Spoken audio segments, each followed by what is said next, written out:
یہ کون ہیں؟ 2210 احادیث مبارکہ ان سے روایت ہیں۔ ایک حدیث مبارکہ کا مفہوم ہے کہ نبی کریم صلی اللہ تعالیٰ علیہ وسلم نے فرمایا کہ میری عائشہ صدیقہ رضی اللہ تعالیٰ عنہا تو آدھا دین ہے۔ اب جن کو آدھا دین نبی کریم صلی اللہ تعالیٰ علیہ وسلم فرما رہے ہیں، ان کا عمل کیا ہے؟ امام احمد رحمہ اللہ تعالیٰ علیہ نے روایت کی ہے کہ امی عائشہ صدیقہ رضی اللہ تعالیٰ عنہا سے کہ وہ فرماتی ہیں کہ نبی کریم صلی اللہ تعالیٰ علیہ وسلم کمرے میں رہتے تھے، اللہ تبارک و تعالیٰ کے شان نبی علیہ الصلوۃ والسلام کو اللہ رب العزت نے اپنے پاس بلا لیا تو میرے کمرے میں آپ کی قبر مبارک بنی اور فرماتی ہیں کہ جب قبر بن گئی تو میں معمول کے مطابق اس کمرے میں آتی جاتی رہتی کہ نبی کریم صلی اللہ تعالیٰ علیہ وسلم تو میرے خاوند ہیں، پردے کی تو کوئی بات نہیں ہے۔ پھر فرماتی ہیں کہ کچھ عرصہ کے بعد میرے والد یعنی حضرت ابوبکر صدیق رضی اللہ تعالیٰ عنہ کا انتقال ہوا،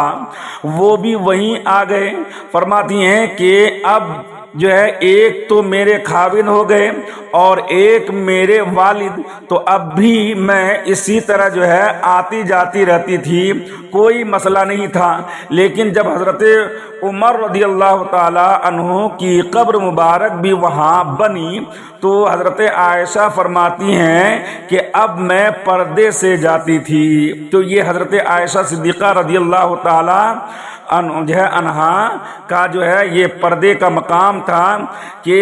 نبی کریم صلی اللہ تعالیٰ علیہ وسلم کے پردہ کرنے کے بعد جب جو ہے حجرے میں حضرت عائشہ جاتی تھی تو پردہ نہیں کرتی تھی، لیکن جب آپ کے والد گرامی حضرت ابوبکر صدیق رضی اللہ تعالیٰ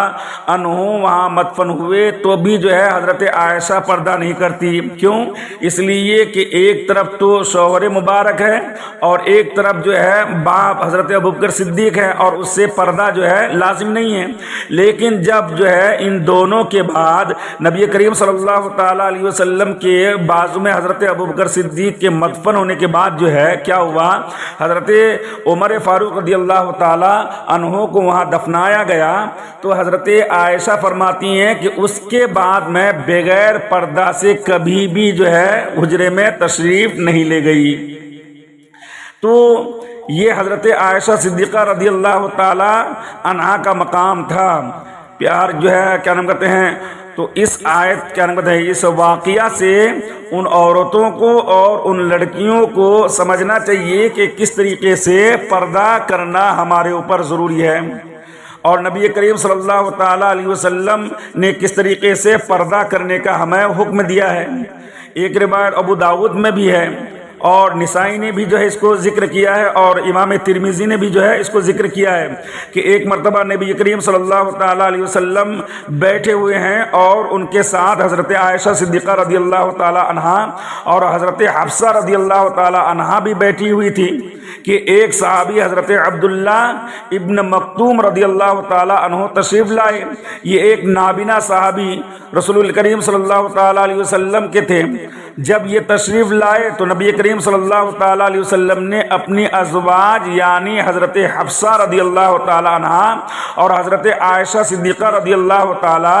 عنہا کو یہ حکم دیا کہ آپ دونوں اندر تشریف لے جائیں، کیونکہ ایک صحابی رضی اللہ تعالیٰ عنہ اندر تشریف لا رہے ہیں۔ امہات المومنین کہنے لگی کہ وہ تو نابینا ہیں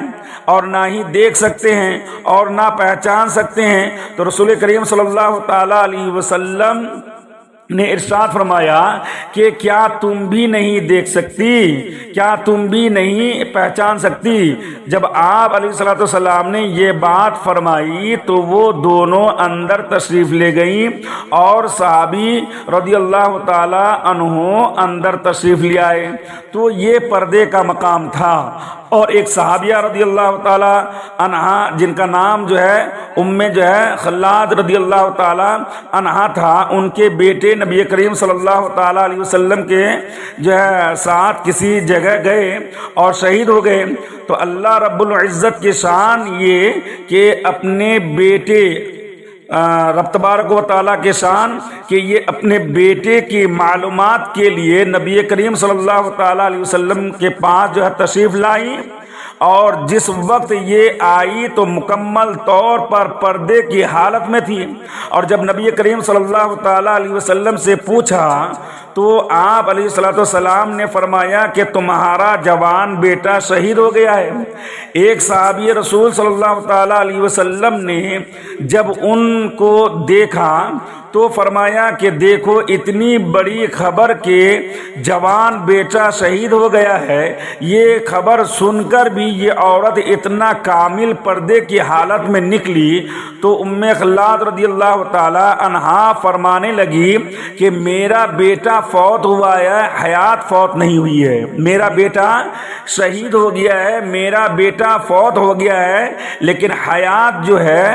حیا جو ہے، جو شرم و حیا ہے، جو پردہ ہے، وہ فوت نہیں ہوا ہے۔ حضرت امہات المؤمنین اور صحابیات رضی اللہ تعالی عنہن جب اپنے گھروں میں بیٹھتی تھی تو دیواروں کی طرف رک کر کے بیٹھا کرتی تھی،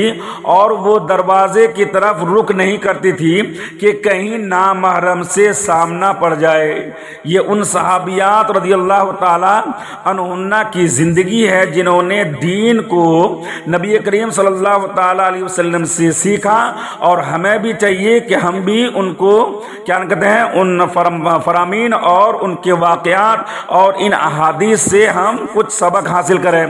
تو یہ ساری چیزیں پردے کے تعلق سے اللہ کے رسول صلی اللہ تعالیٰ علیہ وسلم نے بیان فرمایا ہے، اور احادیث کریمہ میں آیا ہے، اور جو ہے تاریخ لکھنے والے نے اور سیرت لکھنے والوں نے جو ہے ایسی جو ہے واقعات اور ان ساری احادیث کو لکھا ہے۔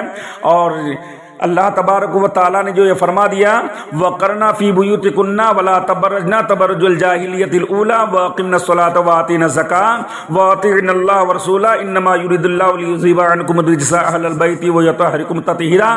وَاذْكُرْنَا مَا يُتْلَىٰ فِي بُيُوتِكُنَّ مِنْ آيَاتِ اللَّهِ وَالْحِكْمَةِ إِنَّ اللَّهَ كَانَ لَطِيفًا خَبِيرًا۔ اور یاد کرو جو تمہارے گھروں میں پڑھی جاتی ہیں اللہ کی آیتیں اور حکمت، بے شک اللہ ہر باری کی جانتا ہے اور خبردار ہے۔